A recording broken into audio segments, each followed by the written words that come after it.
Hello student, कैसे हैं आप। नेक्सस एजुकेशन पॉइंट में आपका स्वागत है हमारे एक नई वीडियो के साथ। आज हम बात करेंगे MPSE 004 आधुनिक भारत में सामाजिक और राजनीतिक चिंतन, इग्नू यूनिवर्सिटी। आज का टॉपिक है जून 2024 का सॉल्व क्वेश्चन पेपर। ये आपका एग्जाम 2 घंटे का आता है और मैक्सिमम मार्क्स जो है 50 नंबर के हैं। इसमें आपके 10 क्वेश्चन आते हैं, जिसमें से आपको 5 क्वेश्चन करने अनिवार्य होते हैं। 2 खंड होंगे इसके अंदर, पार्ट 1 पार्ट 2। दोनों पार्ट में से 2-2 क्वेश्चन, और एक क्वेश्चन आप किसी भी पार्ट में से जो आपको आता होगा कर लीजिएगा। इसका मतलब ये हो जाएगा कि एक पार्ट में से 2, दूसरे पार्ट में से 3 क्वेश्चन करने अनिवार्य हैं। तो चलिए शुरू करते हैं। MPSE 004 जून 2024 का क्वेश्चन पेपर। इसमें खंड फर्स्ट का पहला क्वेश्चन है, पूर्व आधुनिक भारतीय राजनीतिक चिंतन में धर्म और राजनीति के बीच संबंध पर चर्चा कीजिए। तो अगर आपने अभी तक हमारे चैनल को सब्सक्राइब नहीं किया तो हमारे चैनल को सब्सक्राइब करें, बेल आइकन जरूर बजाएं ताकि हमारे आने वाली वीडियो का नोटिफिकेशन आपको आसानी से मिल सके। चलिए शुरू करते हैं। पूर्व आधुनिक भारतीय राजनीतिक चिंतन में धर्म और राजनीति के बीच में संबंध क्या है। वैदिक काल में राजतंत्र एक व्यापक संस्था के रूप में विद्यमान थी और राजा एक या अनेक राष्ट्रों के ऊपर शासन करता था। कुछ विद्वानों ने वेद में वर्णित राष्ट्र शब्द का आधुनिक यूरोपीय भाषाओं में प्रयुक्त नेशन या स्टेट सबसे समान अर्थ ग्रहण किया है। तो ये कहा जाता है स्टूडेंट, जो वैदिक काल था उसमें एक राजतंत्रीय शासन प्रणाली थी और राजा जो था एक या अनेक राष्ट्रों पर अपना शासन करता था। वेद के अंदर कुछ विद्वानों ने जो राष्ट्र था, राष्ट्र मतलब देश, उसको नेशन या स्टेट के नाम से संबोधित किया था। परंतु अधिकांश जो भारतीय विद्वान के अनुसार वैदिक काल में राष्ट्र शब्द का आशय जनपदीय अथवा क्षेत्रीय था। कुछ विद्वानों के मतानुसार प्राचीन भारत में राजतंत्र का विकास इसलिए हुआ क्योंकि पारिवारिक व्यवस्था पितृ प्रधान थी और वैदिक काल के अंदर जो शासन होता था वो वेद और साहित्य के आधार पर होता था। और इस शासन में वैदिक काल और यहाँ पर वेदों की रचना भी अधिक मात्रा में हुई, यानी 4 प्रकार के वेद भी लिखे गए। वैदिक मंत्रों में राज्य शक्ति की वृद्धि के लिए प्रार्थनाएं की जाती थी। जब राजा कहीं युद्ध करने जाता था तो उसके लिए हवन किया जाता था, युद्ध से पहले प्रार्थनाएं की जाती थी। तो यहाँ की जो राजनीतिक व्यवस्था थी वो धर्म के साथ अंत्य संबंधित थी। उस समय युद्धों में विजय प्राप्त करने के लिए क्षत्रिय छत्र या छत्रशी की कामना की जाती थी। इस युग में इंद्र देवता का विशेष महत्व था और उन्हें प्रसन्न इसलिए किया जाता था कि युद्ध में विजय प्राप्त हो सके। अतः इंद्र और वरुण को राजा की उपाधि दी जाती थी। इस तरह से यहाँ की राजनीतिक व्यवस्था जो थी वो धर्म में समाहित थी। नेक्स्ट है पूर्व आधुनिक भारतीय राजनीतिक चिंतन में धर्म और राजनीति के बीच में संबंध। पहला है, मनुस्मृति में शासन, सामाजिक आचरण, जातिगत जिम्मेदारियों और कानूनी प्रतिक्रियाओं के लिए विस्तृत नियम निर्धारित किए गए थे। ये नियम प्रकृति में बहुत धार्मिक थे और इनका उपयोग राजनीतिक निर्णय लेने और मार्गदर्शन के लिए किया जाता था। कानून और व्यवस्था शास्त्रीय आदेशों के पालन पर आधारित थी। इस आधार पर हम पूर्व आधुनिक भारतीय राजनीतिक चिंतन में धर्म और राजनीति के समन्वय को समझ सकते हैं। सेकंड पॉइंट है, राजा को धर्म के रक्षक के रूप में माना जाता था क्योंकि इस दौरान राजतंत्रीय शासन प्रणाली थी और राजा को एक धर्म के रक्षक के रूप में पूछते थे लोग, जो धार्मिक कानूनों में निहित था। और राजा जो भी अपनी शासन व्यवस्था का जो संचालन करता था वो धार्मिक नियमों के अनुसार करता था। शासकों की वैधता केवल सैन्य शक्ति या लोकप्रिय समर्थन में नहीं थी, बल्कि राजा ज़्यादा से ज़्यादा धर्म के रक्षक के रूप में पूछते थे और राजा अपने धर्म को प्रदर्शित करने के लिए विभिन्न मंदिर और मठों की स्थापना करवाता था और फलस्वरूप शासकों की नैतिक और आध्यात्मिक जिम्मेदारियों पर जोर दिया जाता था। इस तरह से यहाँ पर राजनीति और धर्म में समन्वय पाया जाता है। थर्ड पॉइंट है, सभा और समिति के पतन के साथ साथ राजा की शक्ति का विकास हुआ। जैसे जैसे सभा और समितियों का पतन होता चला गया, राजा की शक्ति बढ़ती चली गई। इस युग में गणतंत्रीय शासन प्रणाली का उदय हुआ। 4वीं और 5वीं शताब्दी में गणतंत्रों ने अधिक शक्ति प्राप्त कर ली थी। यहाँ पर राजतंत्र और गणतंत्रीय दोनों प्रकार की शासन प्रणाली थी। कोई राजतंत्रीय निरंकुश सत्ता थी और कहीं गणतंत्र में भी राजा का शासन होता था। बस ये था कि राजतंत्र में शासन पितृ प्रधान होता था, यानी वंशानुगत राजा बनता था, और यहाँ पर पितृवंशानुगत ना होकर यहाँ जनता के द्वारा राजा बनता था। इस तरह से यहाँ पर गणतंत्रीय शासन प्रणाली तेजी से लोकप्रिय होने लगी। ऋग्वेद काल में सम्राट शब्द का उल्लेख है। इन सभी शासन प्रणालियों में शासन धर्म शास्त्रों के अनुसार चलाते थे। तो इस दौरान, इस काल में, जो पूर्व आधुनिक राजनीति में जो भी शासन चलता था राजा का, वो धर्म शास्त्रों के अनुसार वेदों के माध्यम से चला जाता था, इसलिए राजनीतिक व्यवस्था धर्म में समाहित मानी जाती थी। फोर्थ पॉइंट है, मंदिर धार्मिक केंद्र नहीं बल्कि राजनीतिक और आर्थिक शक्ति का केंद्र थे, क्योंकि राजा अपनी राजनीतिक और आर्थिक शक्ति को बढ़ाने के लिए विभिन्न धार्मिक मंदिरों का निर्माण करते थे। बड़े मंदिर विशाल भूमि पर का प्रबंध करते थे, जैसे कि मंदिरों का काम कारीगरों और श्रमिकों को रोजगार देना भी होता था और सांस्कृतिक जीवन के संरक्षक के रूप में कार्य भी करते थे। और लोगों के, यानी यहाँ के इस शासन काल में जो बच्चों को यहाँ पर आध्यात्मिक शिक्षा भी दी जाती थी। राजा अक्सर अपनी धार्मिकता दिखाने और वैधता अर्जित करने के लिए मंदिरों की स्थापना और संरक्षण भी करते थे, क्योंकि राजा की लोकप्रियता यहाँ पर मंदिरों और आध्यात्मिक जो विद्यालय उनकी स्थापना में इनकी बढ़ती थी। ये इस तरह से अब हमने बात करी पूर्व आधुनिक राजनीतिक चिंतन में धर्म और राजनीति के बीच में संबंध के बारे में। अब बात करेंगे हम महिलाओं के उद्धार में पंडित रमाबाई के योगदान। जी, पंडित रमाबाई ने महिलाओं के क्षेत्र में महिलाओं के उत्थान और महिलाओं के प्रति जितने भी शोषण थे उसके खिलाफ आवाज उठाई और उन्होंने अपने विचारों को विस्तृत वर्णन करा। पंडित रमाबाई का जन्म 1858 में वर्तमान यानी कर्नाटक में हुआ। जो वर्तमान में जो कर्नाटक है उसमें हुआ था और इन्होंने समाज सुधार आंदोलन में अपनी महत्वपूर्ण भूमिका निभाई। रमाबाई पितृ सत्ता की विरोधी थी, क्योंकि इनका मानना था पितृ सत्तात्मक समाज में केवल जो पुरुष प्रधान समाज है उनका ही उद्धार होता है और इस समाज के अंदर महिलाएं पिछड़ जाती हैं और ये शोषण के खिलाफ स्त्रियों का समर्थन करती थी। जितने भी समाज में स्त्रियों के खिलाफ जो शोषण हो रहा है उस शोषण के खिलाफ इन्होंने आवाज उठाई और स्त्रियों के शोषण के विरुद्ध सारी स्त्रियों को एकजुट किया। संस्कृत के गहन ज्ञान के कारण उन्हें पंडित और सरस्वती की संज्ञा दी गई। धर्मशास्त्रों के अध्ययन ने पंडित रमाबाई को उसे तिरस्कार और अपमान से पूर्ण रूप से परिचित करा दिया, जिससे सभी जातियों की महिलाओं और निम्न जातियों के पुरुषों के साथ इन ग्रंथों में अत्याचार का उल्लेख है। उन्होंने महिलाओं को एकजुट करने के लिए 1882 में पुणे में आर्य महिला सभा की स्थापना भी की। साथ ही आरक्षित और असहाय महिलाओं को परामर्श देने के उद्देश्य से मराठी में स्त्री धर्म नीति का भी प्रकाशन किया। इस तरह से पंडित रमाबाई ने महिलाओं के उद्धार के लिए काम करे। अब बात करते हैं महिलाओं के उद्धार में पंडित रमाबाई का योगदान क्या था। जैसे कि विभिन्न भेदभाव का विरोध, जो महिलाओं के बीच जो प्रचलित विभिन्न भेदभाव था उन भेदभाव का विरोध करा और उनको दूर करने का प्रयास किया। दूसरा, महिला अधिकारों का समर्थन। जो पितृसत्तात्मक समाज में महिलाओं को बहुत सारे अधिकार स्वतंत्रता से वंचित रखा गया, तो महिला अधिकारों का समर्थन करो। महिलाओं के विकास के लिए विभिन्न अधिकारों को देने का प्रावधान का समर्थन भी इन्होंने किया। पुरुष प्रधान समाज का विरोध किया, क्योंकि पुरुष प्रधान समाज में महिलाओं का शोषण होता है। महिलाओं में शिक्षा को बढ़ावा दिया ताकि महिलाएं शिक्षा लेकर अपने जो अधिकार और स्वतंत्रता के प्रति जागरूक हो और अपना विकास कर सके। महिलाओं को आत्मनिर्भर बनाना पंडित रमाबाई का बहुत बड़ा समर्थन था और योगदान भी दिया। महिलाओं को आत्मनिर्भर बनाने के लिए प्रशिक्षण जैसे का समर्थन भी किया और पुरुषों के समान महिलाओं को जो शिक्षा के क्षेत्र और रोजगार के क्षेत्र में कदम से कदम बढ़ाने का भी प्रोत्साहन दिया। महिलाओं में प्रचलित कुप्रथाओं का विरोध, जैसे सती प्रथा, बाल विवाह, विधवा पुनर्विवाह पर रोक जैसे जो प्रथाएं थी उन सबका विरोध करा और उन्होंने महिलाओं को पुनर्विवाह करने का समर्थन और सती प्रथा समाप्त करने में अपना योगदान दिया। विधवा पुनर्विवाह का समर्थन, इन्होंने कहा कि महिलाओं का उद्धार विधवा पुनर्विवाह का समर्थन है, ताकि विधवा को जो सती कर दिया जाता है उसका विरोध करा और उन्होंने कहा कि जिस महिला का पति मर जाता है उस महिलाओं को पुनर्विवाह करने की पूरी आज़ादी होनी चाहिए ताकि वो महिला अपना विकास कर सके। इस तरह से महिलाओं के उद्धार और विकास में पंडित रमाबाई का योगदान था। अब बात करते हैं थर्ड क्वेश्चन की, वीडी सावरकर द्वारा प्रतिपादित राष्ट्रवादी विशेषता, यानी वीडी सावरकर के जो राष्ट्रवादी विचार है उसके बारे में हम बात करेंगे।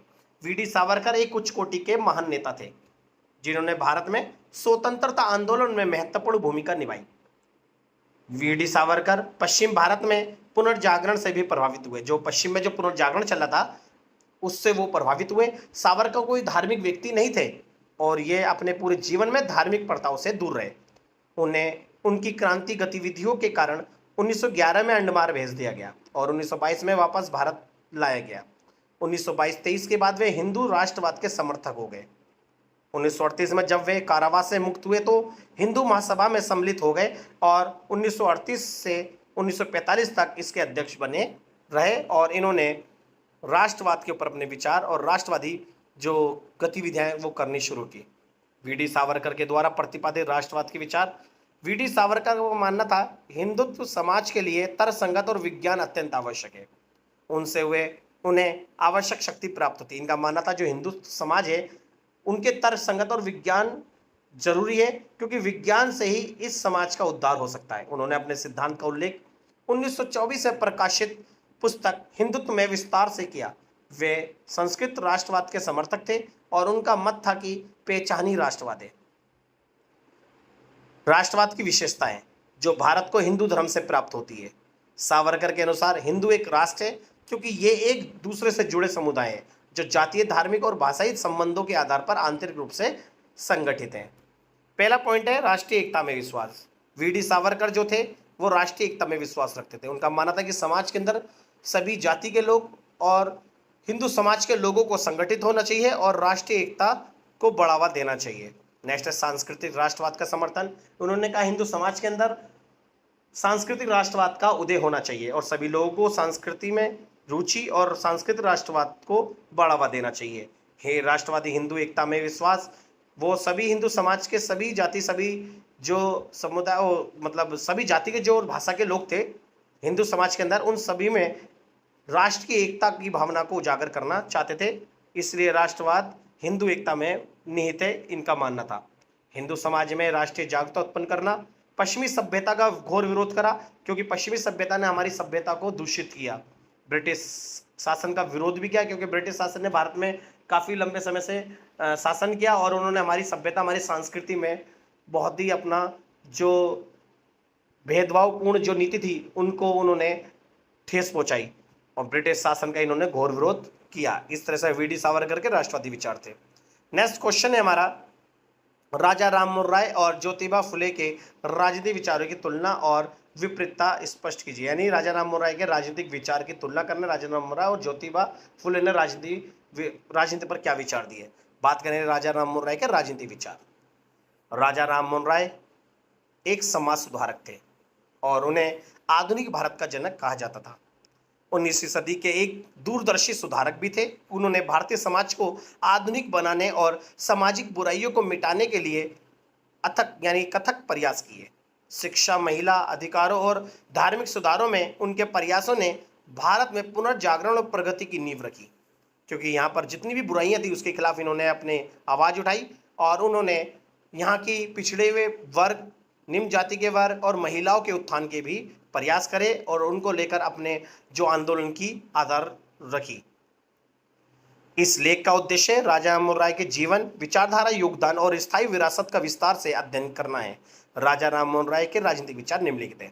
पहला, राजा राममोहन राय ने ब्रिटिश शासन के तहत जमींदारी प्रथा और न्याय प्रणाली में सुधार की आवश्यकता पर जोर दिया और उनका मानना था कि जो जमींदारी प्रथाओं में जो बुराइयां हैं उसे बदलना चाहिए और न्याय प्रणाली में भी सुधार करना चाहिए। सेकंड है, ब्रिटिश सरकार के सामने सती प्रथा के खिलाफ सफल राजनीतिक अभियान चलाया और उन्होंने सती प्रथा के तो दूर करने के लिए सरकार पर दबाव भी डाला। अंततः 1829 में लॉर्ड विलियम बेंटिंग ने सती प्रथा को वैध घोषित किया और यहाँ से सती प्रथा का अंत हुआ।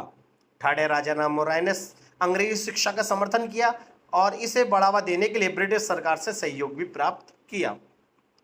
फोर्थ है, राजा राममोहन राय ने जमींदारी प्रथा और अत्यधिक कर प्रणाली के खिलाफ आवाज उठाई ताकि यहाँ पर जमींदारी प्रथा के प्रति जो शोषण हो रहा है, जमींदारी प्रथा के द्वारा जो किसानों का, उस शोषण के खिलाफ आवाज उठाई और जमींदारी प्रथा को खत्म करने और इसमें बदलाव करने की बात करी और अत्यधिक जो कर प्रणाली जो थी उसके खिलाफ भी आवाज उठाई ताकि सरकार इनकी कर प्रणाली से मुक्त कर सके भारतीय किसानों को। पांचवा है, राजा राममोहन राय ने भारतीय न्याय प्रणाली में भारतीयों की भूमिका को बढ़ाने का अनेक कार्य किया और ये बोला कि भारत की जो न्याय प्रणाली है उसमें भारतीय लोगों का भी योगदान और भारतीय लोगों की भी भागीदारी होनी चाहिए। इस सभी कार्यों के माध्यम से हम कह सकते हैं कि राजा राममोहन राय ने राजनीतिक क्षेत्र में अनेकों काम किए। नेक्स्ट है, ज्योतिबा फुले के राजनीतिक विचार। ज्योतिबा फुले, जिन्हें ज्योतिराव फुले जिन्हें ज्योतिबा फुले के नाम से जाना जाता है, महाराष्ट्र के एक भारतीय सामाजिक कार्यकर्ता, व्यवसायी, जाति विरोधी समाज सुधारक और लेखक थे। उनका कार्य कई क्षेत्र तक फैला हुआ था, जिससे अस्पृश्यता और जाति व्यवस्था का उन्मूलन और महिलाओं और उत्पीड़न जाति के लोगों को शिक्षित करने के उनके प्रयास शामिल थे। ज्योतिबा फुले के राजनीतिक विचार निम्नलिखित हैं। ज्योतिबा फुले ने राजनीतिक क्षेत्र में अपना अहम योगदान दिया और समाज में बहुत सारी बुराइयों के खिलाफ अपनी आवाज उठाई। इसका पहले राजनीतिक विचार पहला है, ज्योतिबा फुले के राजनीतिक विचार सामाजिक न्याय, समान विकास और गरीबी उन्मूलन सुनिश्चित करने में राज्य की भूमिका पर जोर दिया। और उन्होंने बोला कि राज्य को सामाजिक न्याय, समान विकास और गरीबी उन्मूलन के संबंधित इनको दूर करने के कार्य करने चाहिए और राज्य को अपनी अहम भूमिका निश्चित करनी चाहिए। सेकंड है, ज्योतिबा फुले के राजनीतिक विचार वैश्विक अहिंसा, सतत विकास और बहुसांस्कृतिकवाद चर्चाओं में योगदान देते हैं। थर्ड है, ज्योतिबा फुले के राजनीतिक विचार लोकतांत्रिक आदर्शों, समावेशी शासन और व्यक्तिगत अधिकारों की सुरक्षा को बढ़ावा देते हैं। फोर्थ पॉइंट है, ज्योतिबा फुले के विचार भारतीय संविधान में निहित धर्मनिरपेक्षता, धार्मिक भेदभाव, सद्भावना और सभी नागरिकों के लिए समान व्यवहार के महत्व पर प्रकाश डालते हैं। और इसका जो हमने ये बात पढ़ी, ये ज्योतिबा फुले के राजनीतिक विचार के बारे में बात करी। अब नेक्स्ट क्वेश्चन है फिफ्थ, मुस्लिम लीग और द्विराष्ट्र सिद्धांत में मोहम्मद अली जिन्ना की भूमिका का वर्णन कीजिए। फिफ्थ क्वेश्चन है, चलिए देखते हैं मुस्लिम लीग और द्विराष्ट्र के ऊपर मोहम्मद अली जिन्ना के विचार क्या थे और उनकी भूमिका क्या थी। मोहम्मद अली जिन्ना का जन्म 25 दिसंबर 1876 में कराची में हुआ। मोहम्मद अली जिन्ना को पाकिस्तान का संस्थापक माना जाता है। इनका मानना था कि मुसलमान न केवल एक धार्मिक समुदाय है जिसे संवैधानिक व्यवस्थाओं की आवश्यकता है, जिनसे भारत के मुसलमानों का बेहतर और सुरक्षित भविष्य सुनिश्चित होगा। मोहम्मद अली जिन्ना जो थे वो अलग पाकिस्तान की खिलाफ समर्थन में थे और उनका मानना था कि जो मुसलमान जो है वो एक धार्मिक समुदाय है और इनकी अपनी सांस्कृतिक और परंपराएं अलग है, इसलिए वो एक देश में नहीं रह सकते। इसलिए मुसलमानों को अलग से अलग एक देश पाकिस्तान का समर्थन उन्होंने किया, जिनसे भारत के मुसलमानों का बेहतर सुरक्षित भविष्य सुनिश्चित होगा। 1973 तक वे हिंदू मुस्लिम एकता के समर्थक थे और इनका विचार था कि दोनों समुदायों को मिलकर अंग्रेजों का सामना करना चाहिए, परंतु वे धर्म और राजनीति से दूर रखने के पक्षधर में थे। वो कहते थे कि राजनीति में धर्म बिल्कुल नहीं चाहिए। शुरू में तो इन्होंने दोनों को साथ में लेकर मुस्लिम एकता पर जोर दिया, परंतु देश आज़ादी के दौरान मतलब देश आज़ाद होते होते इनके विचार बदल गए और इन्होंने अलग से मुसलमानों के अलग से पाकिस्तान की मांग कर दी। सामान्य भारतीय राजनीति से जिन्ना का उदय 1916 में कांग्रेस के एक नेता के रूप में हुआ था, जिन्होंने हिंदू मुस्लिम एकता पर जोर देते हुए मुस्लिम लीग के साथ लखनऊ समझौता कराया। ये मुस्लिम लीग के अध्यक्ष थे और इन्होंने मुस्लिम लीग के लिए अपना बहुत ही वक्त दिया।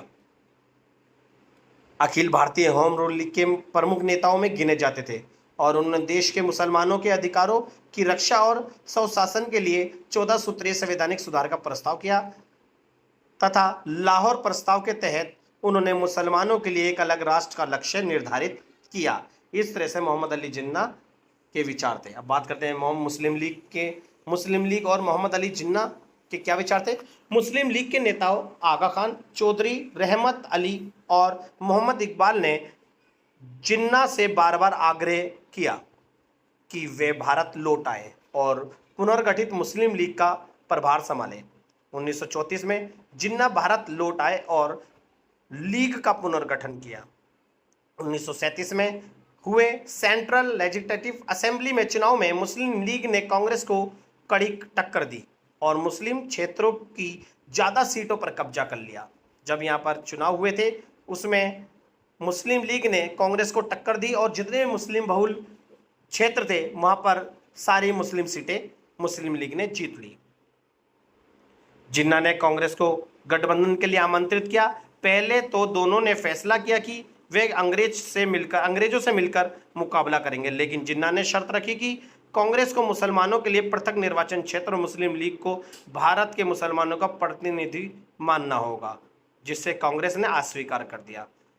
जब कांग्रेस के साथ गठबंधन की बात करी और अंग्रेजों से खिलाफ लड़ने के लिए कांग्रेस के सामने शर्त रख दी कि अगर भारत मुस्लिम लीग कांग्रेस का साथ देगी, इसके लिए आपको मुसलमानों के पृथक निर्वाचन क्षेत्र बनाना होगा और मुसलमानों का जो मेन दल है उसे मुस्लिम लीग को स्वीकार करना होगा। इस तरह से कांग्रेस ने इसे अस्वीकार करा था। अब बात करते हैं द्विराष्ट्र और मोहम्मद अली जिन्ना के ऊपर विचार। मुस्लिम लीग ने कांग्रेस का तीव्र विरोध करते हुए कहा कि भारत के मुसलमान ना तो धार्मिक समुदाय है और ना ही हिंदू बहुसंख्यक देश में अल्पसंख्यक वर्ग, लेकिन ये एक अलग राष्ट्र है। मुस्लिम लीग की इस विचारधारा के अनुसार भारत में एक नहीं दो दो राष्ट्र विद्यमान थे, जिससे उसका विभाजन अवश्य हो गया। इनका दो राष्ट्र मानने का तात्पर्य यह था कि भारत के अंदर हिंदू और मुसलमान दो समुदाय संप्रदाय के लोग रहते हैं जिनकी अलग अलग भाषा और संस्कृति, इसलिए एक देश में भारत में उन्होंने दो राष्ट्र को खोजा। इसलिए बोला कि भारत के अंदर दो राष्ट्र है, उनको अलग अलग दो राष्ट्र में होना चाहिए, तथा जिसे इस धारणा को दृढ़ किया कि मुसलमानों के लिए एक पृथक राष्ट्र अति आवश्यक है। 23 मार्च 1940 को लाहौर में आयोजित मुस्लिम लीग के वार्षिक अधिवेशन में इस विचार प्रस्ताव को स्वीकार कर लिया गया, जिसे पाकिस्तान प्रस्ताव या द्विराष्ट्र का सिद्धांत कहा जाता है। इस प्रस्ताव के अनुसार भारत के मुसलमान अपनी सांस्कृतिक और ऐतिहासिक विशिष्टता के कारण हिंदुओं के विपरीत अपने लिए एक राष्ट्र का गठन करेंगे। इस तरह से द्विराष्ट्र के ऊपर मोहम्मद अली जिन्ना के विचार थे। ये आपकी इस वीडियो का पार्ट 1 था। पार्ट 2 के लिए हमारे चैनल को सब्सक्राइब करें, बेल आइकन जरूर बजाएं ताकि हमारी आने वाली वीडियो नोटिफिकेशन आपको आसानी से मिल सके। लाइक कमेंट शेयर करना ना भूलें।